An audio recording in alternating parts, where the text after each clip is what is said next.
Okay, this is a 3-minute skill, which is more of a way of thinking when purchasing things from eBay. So I've got my list of things that I go through whenever I'm looking to purchase, and I never buy straight away. I never go buy it now. I always stick it into my watch list first, and then think about it and work out the numbers.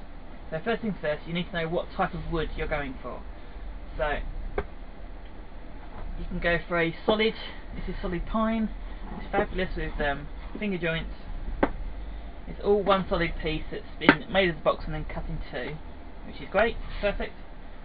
Go for plywood. A lot of them end up being plywood, and this is a lot cheaper. I got 7 boxes for about £6, so that's fabulous. And because it's ply, you've got a decent grain on the sides, so you can do things like pyrography and other designs that hold up the sides. And there's also something that's been fairly popular in the last 5 or 6 years. This is Princess Wood or Porloa, and it makes a cheap box, but it's cheap. The finish is awful. It takes a lot of sanding and a lot of buffing to get it smooth. You can't do anything like pyrography and your heat work with it because the tips just drop into the grain. It doesn't hold up to anything. And just putting a paint finish on, you need 4 or 5 coats to get an even layer before you even start putting the image on. So it's something to think about when buying Porloa. Then you need to think about the condition and composition of what you're buying. If you're buying used, like an old cigar box, you need to bear in mind what's been in it. Obviously cigars have got quite a pungent smell, and that will hang on the wood for a considerable time unless you know how to get rid of it. So that's something that's coming up in a video in the next month or so. And think about how they've been made. These great sets of 3 are normally a solid wood around the sides with a ply top and bottom, which is fine for most projects. But again, if you're doing pyrography, if you've got a lot of grain showing, you can't really get a decent image with pyrography. And the description. These are sold as wooden telephone box, which is fine. But there's no note about the finish, because there is 0 finish on this. It's been completely glued and sealed together with nothing doing on the inside. So when I get around to doing these, I've got to literally take it apart before I can do anything with it, which is not ideal, but for about £3, I'm not complaining.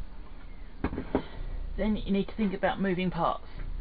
This is a great puzzle box, and I've had 4 or 5 from the same company without any problem.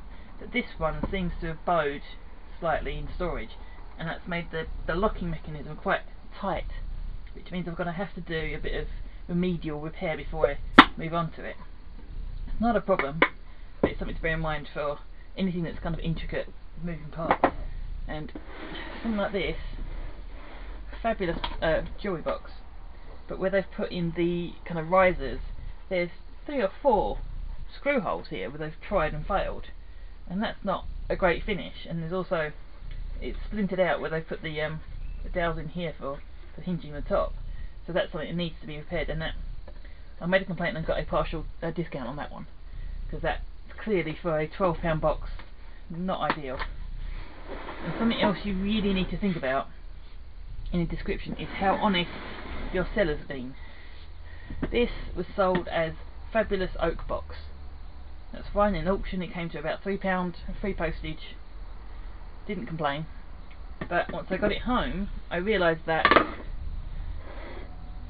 it was a box in the making. You can see it's been glued and repaired 3 or 4 times. I think this is someone's kind of school project, but the base doesn't fit in the bottom of the box, and obviously the sides have been glued and re-glued, and it just doesn't sit in. So that's going to need a lot of work to get it to a point where it does sit. But for less than £3, no postage, not complaining.